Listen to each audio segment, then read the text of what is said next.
Islamabad, 28 de julio de 2010. El cielo se desgarraba en lluvia. Entre las nubes bajas y los vientos que azotaban las montañas de Margala, un Airbus A321 de la compañía aérea AirBlue luchaba por encontrar su camino. A bordo, 152 almas confiaban en la experiencia de un capitán con más de 25.000 horas de vuelo. Pero esa mañana, la arrogancia, los protocolos ignorados y un silencio complaciente tejieron una cadena de errores imparable. Esta es la historia del vuelo 202 de AirBlue, un viaje que nunca debió terminar como terminó. Era una mañana gris en el Aeropuerto Internacional Jinnah de Karachi. El vuelo AirBlue 202, un Airbus A321-231, con matrícula APBJB, se encontraba en la puerta de embarque, listo para su próximo viaje. El avión, fabricado en el año 2000, había acumulado más de 34.000 horas de vuelo y 13.566 ciclos de despegue y aterrizaje. El avión estaba equipado con dos motores IAE V2533, cada uno con más de 30.000 horas de servicio. La aeronave había sido inspeccionada y declarada en perfectas condiciones antes del vuelo. A bordo, los 146 pasajeros y los 6 miembros de la tripulación se preparaban para un viaje de poco más de 2 horas con destino a Islamabad. En la cabina, el capitán Pervez Iqbal Chowdhury, de 61 años, revisaba los últimos detalles del plan de vuelo. Con más de 25.000 horas de experiencia en vuelo, incluidas poco más de 1.000 en el Airbus A320, el capitán Chowdhury era un piloto experimentado. Sin embargo, su carrera había estado marcada por un cambio reciente. Después de jubilarse de Pakistan International Airlines, PIA, debido a la edad obligatoria de retiro de 60 años, se unió a AirBlue, donde la edad límite de jubilación era de 65 años. A su lado, se encontraba el primer oficial Mudassar Ahmed, de 34 años, un piloto mucho menos experimentado. Con solo 1.837 horas de vuelo, de las cuales apenas 286 eran en el Airbus A320. Ahmed había pasado la mayor parte de su carrera como piloto de combate en la Fuerza Aérea de Pakistán, antes de unirse a AirBlue en 2008. La jerarquía era clara. 25.000 horas de vuelo contra 1.800. Una gran brecha que ahogaría cualquier cuestionamiento. Sin embargo, el capitán Chowdhury, a pesar de su experiencia, cargaba un historial oculto. Padecía de diabetes y problemas cardíacos, que por un vacío regulatorio le permitieron seguir volando. Mientras los pasajeros embarcaban, el personal de tierra cargaba las maletas y realizaba el repostaje del combustible necesario para cubrir la ruta de vuelo. El Airbus A321 estaba listo para despegar, con sus tanques llenos de combustible Jet A1, suficiente para el trayecto de 746 millas, 1.200 kilómetros hasta Islamabad. El capitán Chowdhury y el primer oficial Ahmed completaron las listas de verificación previas al vuelo. Todo estaba en orden. A las 7:30 de la mañana, el avión recibió la autorización para dirigirse a la pista 25R, la pista designada para el despegue. Los motores rugieron mientras el Airbus comenzaba a rodar lentamente hacia su posición. A las 7:41 hora local, el vuelo AirBlue 202 recibió la autorización final para despegar. Los motores aceleraron, y el Airbus A321 comenzó a recorrer la pista 25R a toda velocidad. Pocos segundos después, el avión levantó el morro y ascendió hacia el cielo nublado de Karachi. Minutos después del despegue, el capitán Pervez Iqbal Chowdhury inició un examen humillante. El capitán Chowdhury decidió someter al primer oficial, Maqsood Ahmed, a un interrogatorio técnico que rápidamente se convirtió en una sesión de humillación. La actitud del capitán hacia el primer oficial era despectiva y degradante, creando un ambiente tóxico en la cabina, donde la confianza y la comunicación son esenciales para la seguridad del vuelo. El comportamiento de Chowdhury no tenía justificación. Era más bien una demostración de poder y superioridad. La dinámica en la cabina era clara. Chowdhury era el capitán y Ahmed, el primer oficial, no tenía voz ni voto. Aunque el primer oficial intentó responder a las preguntas del capitán Chowdhury, sus respuestas no fueron lo suficientemente buenas para el capitán, que ni siquiera escuchaba las respuestas de este antes de reprenderle, mientras socavaba cada vez más la confianza de Ahmed, un piloto joven que estaba aprendiendo a operar en un entorno comercial. La gestión de recursos de la tripulación, CRM por sus siglas en inglés, es un concepto fundamental en la aviación moderna. Se refiere a la capacidad de los pilotos para trabajar juntos de manera efectiva, comunicarse abiertamente y tomar decisiones basadas en la colaboración. Sin embargo, en la cabina del vuelo 202, el CRM brillaba por su ausencia. El capitán Chaudhry, a pesar de ser un piloto experimentado, estaba teniendo un comportamiento en la cabina que no reflejaba la serenidad que se esperaría de alguien con su trayectoria. Desde el inicio del vuelo, el capitán adoptó un tono despectivo hacia el primer oficial, Maqsood Ahmed, dejando en evidencia que era un piloto joven con pocas horas de vuelo. La diferencia de experiencia entre ambos era abismal, y el capitán Chaudhry no perdió la oportunidad de recordárselo a Ahmed. ¿Eso es todo lo que sabes? Durante la primera hora de vuelo, el capitán Chaudhry sometió al primer oficial Ahmed a un interrogatorio humillante. Preguntas técnicas, repasos de procedimientos y comentarios despectivos llenaron la cabina de tensión. El comportamiento del capitán violaba los protocolos de seguridad y las normas de la compañía. Debido a esto, la confianza del primer oficial se desvaneció rápidamente, y el joven piloto se retrajo, convirtiéndose en un espectador silencioso. La tensión en la cabina era palpable. Mientras el avión ascendía a su altitud de crucero, el capitán Chaudhry continuó con su actitud autoritaria. El primer oficial Ahmed, por su parte, se limitó a seguir órdenes sin cuestionar las decisiones de su capitán. Esta dinámica tóxica sentó las bases para lo que ocurriría más tarde. La falta de comunicación y la jerarquía rígida en la cabina jugarían un papel crucial en una serie de errores con graves consecuencias.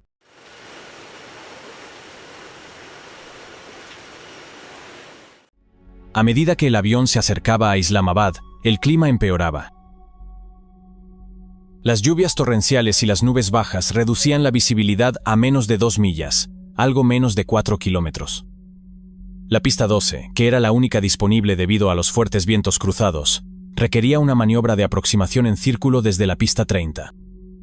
Este procedimiento, conocido como círculo visual, es una de las maniobras más desafiantes en la aviación comercial, ya que requiere que los pilotos mantengan contacto visual con la pista mientras realizan una serie de giros y ajustes de altitud. El procedimiento estándar dictaba que los pilotos debían realizar un giro después de completar la aproximación ILS a la pista 30, manteniéndose dentro de un área protegida de 4,2 millas náuticas, unos 8 kilómetros, alrededor del aeropuerto. Pero como dijimos antes, el capitán Chaudhry tenía otros planes. El MDA, o Minimum Descent Altitude, es la altitud mínima a la que un avión puede descender sin tener contacto visual con la pista. Descender por debajo de esta altitud es una violación grave de los procedimientos de seguridad. Sin embargo, el capitán Chaudhry estaba decidido a aterrizar a toda costa, incluso si eso significaba arriesgar la vida de todos a bordo. Mientras el avión se aproximaba al aeropuerto de Islamabad, la tensión en la cabina aumentaba. Señor, ¿deberíamos revisar el procedimiento de aproximación en círculo? Yo decido aquí. Sobre las 9:34 de la mañana, el Airbus se encontraba a unas 40 millas de Islamabad, 74 kilómetros. En ese momento, la torre de control autorizó el ILS a la pista 30, seguido de la maniobra de círculo visual a la 12. Pero el capitán Chaudhry continuaba con su actitud arrogante y obsesionado con su propio plan, ignoró las instrucciones. Seleccionó modo administrado en el piloto automático, forzando al avión a seguir puntos de referencia ficticios, que él mismo había introducido en la computadora de vuelo, FMC. La cadena de errores estaba en marcha, y el destino del vuelo 202 estaba sellado. Estos puntos, denominados PBD, Place Bearing Distance, no estaban autorizados por la torre de control y además estaban fuera del área segura, y se acercaban peligrosamente a las colinas de Margala. Aunque Ahmed sabía que la ruta elegida por el capitán no era segura, pero en lugar de oponerse firmemente, se mantuvo en silencio.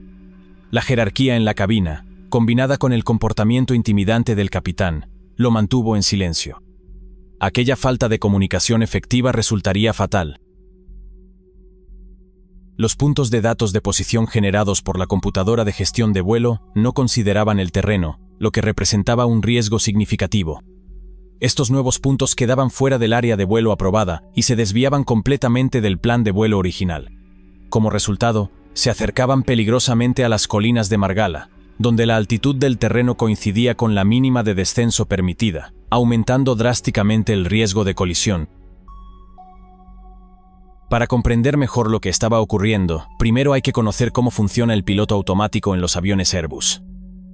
Este sistema se controla desde el panel situado en el protector antirreflejos de la cabina, donde los pilotos pueden elegir entre dos modos, el modo administrado y el modo seleccionado. En el modo administrado, el avión sigue automáticamente la ruta de vuelo programada, ajustando parámetros como el rumbo y la velocidad según las optimizaciones de la computadora de gestión de vuelo. Por otro lado, el modo seleccionado permite a los pilotos introducir manualmente estos valores. Cambiar entre estos modos es una acción habitual en ciertas circunstancias, como en maniobras específicas, para esquivar tormentas, o como en el caso de una aproximación en círculo, justo lo que ocurría en Islamabad. Para ello, el piloto simplemente debe ajustar el rumbo en el panel de control y tirar de la perilla, indicando al sistema que siga la nueva dirección. Si en algún momento necesita volver al modo administrado y retomar la trayectoria original, basta con presionar la perilla nuevamente para que el sistema recupere el control. La aeronave recibió su primera autorización para descender desde los 33.000 pies, 1.050 metros, mientras se aproximaba a la pista de aterrizaje en Islamabad. El primer oficial se comunicó con el control del tráfico aéreo para consultar si podían realizar una aproximación en círculo hacia la derecha en lugar de hacia la izquierda como estaba previsto. Sin embargo, el control de tráfico aéreo respondió con firmeza que esto no era posible debido a las restricciones locales. A las 9:34 hora local, el vuelo 202 de AirBlue recibió las instrucciones finales del control de tráfico aéreo y comenzó su descenso a 3.900 pies, unos 1.200 metros, para interceptar la aproximación ILS a la pista 30. La tripulación fue instruida para reducir la velocidad y estabilizarse en la senda de aproximación. Desde la cabina, se pusieron en contacto con la torre de control para preguntar sobre las condiciones meteorológicas a la derecha de la pista 12. Una vez más, el controlador enfatizó que esa dirección del viento no era favorable y que, si era necesario, los pilotos tendrían que girar a la derecha y volar contra el viento para realizar la aproximación por la izquierda. En ese momento, la tripulación había seleccionado una altitud de 2.500 pies, 762 metros, el mínimo permitido para la aproximación en círculo. Sin embargo, durante el descenso por la senda de planeo, el capitán realizó un cambio repentino y ajustó la altitud a 2.000 pies, 609 metros. Si esta orden no se corregía, la aeronave podría enfrentarse a una catástrofe inminente, con consecuencias fatales que pondrían en peligro la vida de todos a bordo. El primer oficial rápidamente corrigió al capitán, señalando que el MDA, altitud mínima de descenso, era de 2.500 pies, 762 metros tal como se había indicado, y reajustó el selector de altitud. A pesar de esto, ya quedaba claro que el capitán estaba dispuesto a descender por debajo de la altitud mínima autorizada, quizás creyendo que cuanto más cerca de la senda de planeo se encontrara, más fácil sería visualizar la pista. Sin embargo, esa maniobra también reduciría su margen de descenso durante la aproximación en círculo, lo que reflejaba la mentalidad arriesgada del capitán. La aeronave mantuvo una altitud estable de 2.500 pies, 762 metros, pero aún seguían sin contacto visual con la pista. En ese momento, el capitán seleccionó el modo de rumbo seleccionado y continuaron volando hacia el último punto, donde los pilotos podían detectar visualmente la pista antes de entrar en la maniobra de círculo. Si no lograban ver la pista en ese instante, tendrían que realizar una maniobra de go-around. La maniobra de go-around se realiza cuando un piloto decide abortar un aterrizaje durante la aproximación final, generalmente debido a condiciones inseguras, como falta de visibilidad o una aproximación mal alineada. El piloto aumenta la potencia, mantiene la altitud o realiza un ascenso y vuelve a realizar una nueva aproximación al aeropuerto. Es una medida de seguridad para evitar un aterrizaje arriesgado. Mientras se acercaban al aeropuerto de Islamabad, la torre de control se puso en contacto con los pilotos para informarles de que otra aeronave acababa de aterrizar en la pista 12. Esta información llevó a los pilotos a pensar que si esa aeronave había podido aterrizar, ellos también podrían hacerlo. Sin embargo, lo que la torre de control no les mencionó fue que la aeronave anterior había necesitado 3 intentos para aterrizar con éxito y otro avión que llegó antes se vio obligado a desviarse debido a las malas condiciones meteorológicas. Finalmente los pilotos pudieron hacer contacto visual con la pista 12. En ese momento, el capitán, ya en modo seleccionado, fijó un rumbo de 352 grados. Al ver la aeronave, el controlador de la torre de control se comunicó con el vuelo AirBlue 202, confirmando que volaban paralelos a la pista y otorgándoles autorización para aterrizar en la pista 12. El controlador también les aconsejó considerar la posibilidad de dar la vuelta si las condiciones climáticas empeoraban, sugiriendo que deberían permanecer lo más cerca posible del aeropuerto debido a la baja visibilidad. En respuesta, el capitán murmuró al primer oficial: Que diga lo que quiera. Estaba bastante claro que el capitán ya había tomado una decisión y tenía su plan de aterrizaje. Sin dudarlo, ajustó el selector de altitud de 2.500 pies a 2.300 pies, de 762 metros a 700, violando así la altitud mínima de descenso permitida durante la maniobra de círculo. Esta vez, el primer oficial permaneció en silencio, mientras la aeronave comenzaba su descenso, reduciendo la distancia disponible entre la aeronave y el suelo, e incrementando considerablemente el riesgo. La tensión en la cabina era palpable, ya que la situación se intensificaba rápidamente, acercando la aeronave a un terreno más alto. En este punto, el capitán tenía la intención de cambiar al modo de navegación administrada, siguiendo la ruta que éste había creado previamente. Sin embargo, en lugar de hacer el cambio, no lo realizó y en su lugar, continuó volando en el rumbo seleccionado, manteniendo un curso de 352 grados. Inmediatamente el primer oficial preguntó: Está bien, señor, pero ¿tenemos contacto visual con la pista? A lo que el capitán respondió: Sí, línea visual ok. A pesar de esto, la aeronave continuó alejándose del aeropuerto, sin haber establecido una visión clara de la pista de aterrizaje. En ese momento, el capitán giró el indicador de rumbo a 300 grados, lo que hizo que la aeronave comenzara a dirigirse directamente hacia el punto de referencia previamente creado. Mientras lo hacía, también presionó el selector de rumbo, lo que activó el modo de navegación administrada. Desde ese punto en adelante, la aeronave intentaría seguir cualquier ruta que estuviera programada en el FMC. La aeronave se encontraba a aproximadamente 3 millas y media de la pista, unos 6 kilómetros y medio fuera de la vista de la torre, y acercándose rápidamente al límite exterior del área de círculo protegida de 4,2 millas náuticas, algo menos de 8 kilómetros. Mientras esto ocurría, el controlador de radar estaba observando la aeronave en su pantalla, y se dio cuenta de que no estaba donde se suponía que debía estar. En realidad, se estaba acercando demasiado a un área restringida. Sin embargo, dado que el controlador de la torre no tenía acceso a su propia pantalla de radar, no era totalmente consciente de esta situación. Fue entonces cuando el controlador de radar llamó a la torre de control y preguntó qué estaba haciendo la aeronave. Esto llevó al controlador de la torre a comunicarse con la aeronave y ordenarle que girara inmediatamente a la izquierda para evitar entrar en el área restringida. Apenas unos segundos después de la llamada del controlador, la advertencia de terreno resonó en la cabina. Esta alerta procedía del sistema mejorado de advertencia de proximidad al terreno, que utiliza una base de datos global de terreno combinada con el GPS de la aeronave para evaluar el riesgo de colisión. La advertencia se activó cuando la aeronave se encontraba aproximadamente a 60 segundos de las montañas Marala.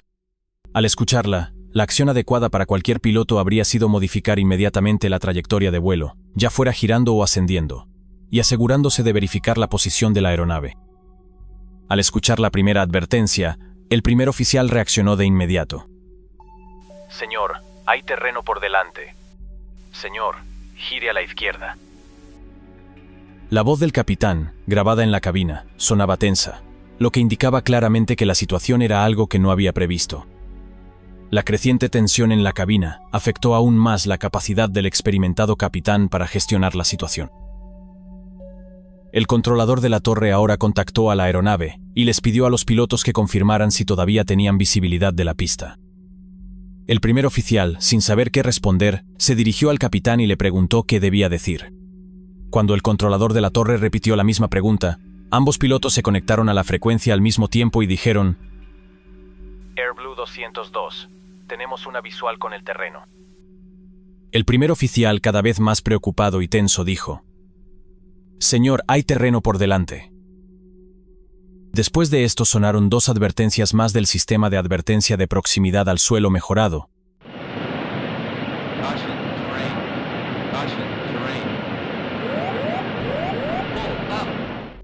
y finalmente el capitán respondió: Sí, estamos girando. Comenzó a girar el indicador de rumbo a la izquierda, pero este momento marcó el error crítico del capitán.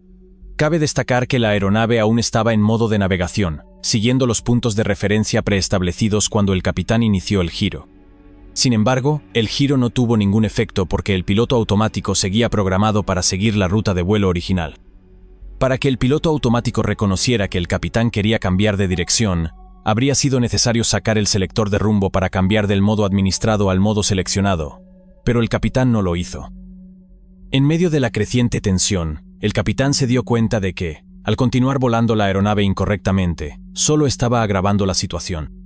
Así que siguió girando la perilla y el rumbo que se mostraba en el panel finalmente mostró 86 grados. En este punto, el capitán finalmente tiró de la perilla de rumbo, cambiando al modo seleccionado. Hasta ese momento, el rumbo había estado establecido en 86 grados, pero la aeronave seguía volando en rumbo 300. El fallo al cambiar de modo hizo que la manera más rápida de modificar la dirección no se ejecutara correctamente. En lugar de girar a la izquierda, lo que habría permitido evitar las montañas, la aeronave giró a la derecha, adentrándose aún más en las colinas de Margala, donde el terreno era más alto. El sistema mejorado de advertencia de proximidad al suelo se activó de nuevo.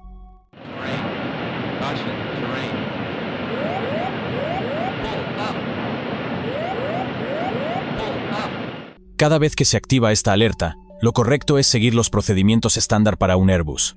Esto implicaría desconectar el piloto automático, inclinar la aeronave hasta el ángulo de ataque máximo, aplicar el empuje de despegue completo, retraer los frenos aerodinámicos si estuvieran activados y nivelar las alas. Siguiendo estos procedimientos, aún habría una posibilidad de que la aeronave pudiera evitar el impacto contra las montañas. Desafortunadamente, no se ejecutó ninguna de estas maniobras esenciales. La voz del primer oficial, en este punto, sonó casi como una súplica desesperada. Señor, gire a la izquierda. Señor, ascienda. Señor, ascienda. Sin embargo, sumido en la confusión y el pánico, el capitán quedó paralizado, incapaz de reaccionar. En esos críticos segundos, la oportunidad de salvar la aeronave e incluso sus propias vidas se desvanecía rápidamente. A las 9:40, a tan solo 7 millas de la pista, 12 kilómetros, el EGPWS lanzó su última advertencia desesperada.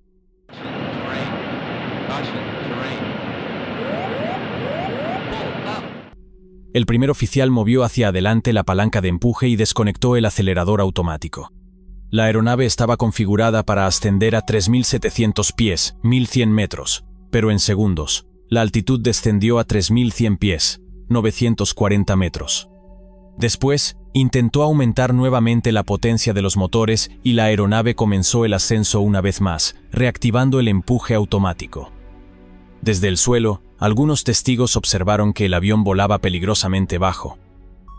En un intento final por evitar el impacto, el capitán Chaudhry desconectó el piloto automático y giró la aeronave hacia la izquierda.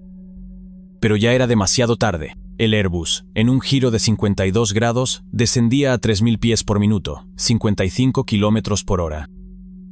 Señor, nos estrellamos, dijo Ahmed en sus últimas palabras.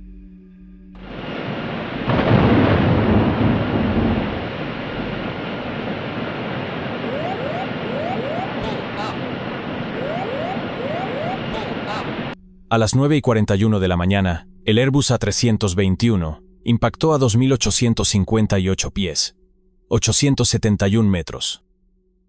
No hubo supervivientes. Entre los escombros quedaron preguntas como: ¿por qué un capitán con tanta experiencia ignoró 21 alertas? ¿Por qué el primer oficial no intentó evitarlo? El informe final pakistaní, de tan solo 38 páginas, fue breve y señaló al capitán Chaudhry como responsable del accidente, pero no hizo mención alguna sobre una cultura de autoridad tóxica. El vuelo 202 no fue un accidente técnico, fue un fracaso humano. La arrogancia del capitán Chaudhry, la pasividad del primer oficial Ahmed y un sistema que permitió a un piloto no apto volar sellaron el destino. Hoy, la OASI refuerza el CRM, gestión de recursos de cabina, exigiendo que todo primer oficial tenga voz y voto en cabina. Pero las montañas de Margala guardan un eco. Ningún protocolo sobrevive al silencio. 152 historias quedaron en las laderas. Entre ellas, la del primer oficial Maksud Ahmed, cuyo único error fue no desafiar a un capitán que, en su orgullo, olvidó que volar es siempre un acto de humildad. El accidente del vuelo 202 de AirBlue es un recordatorio sombrío de cómo la arrogancia y la falta de comunicación pueden llevar a la tragedia. Aunque los aviones modernos están equipados con tecnología avanzada y sistemas de seguridad, el factor humano sigue siendo el eslabón más débil. La historia de este vuelo no solo es una lección para la aviación, sino para cualquier ámbito donde la jerarquía y el ego silencien las voces que podrían evitar el desastre. 152 personas, de las cuales 146 eran pasajeros y 6 miembros de la tripulación, perdieron la vida en este trágico accidente.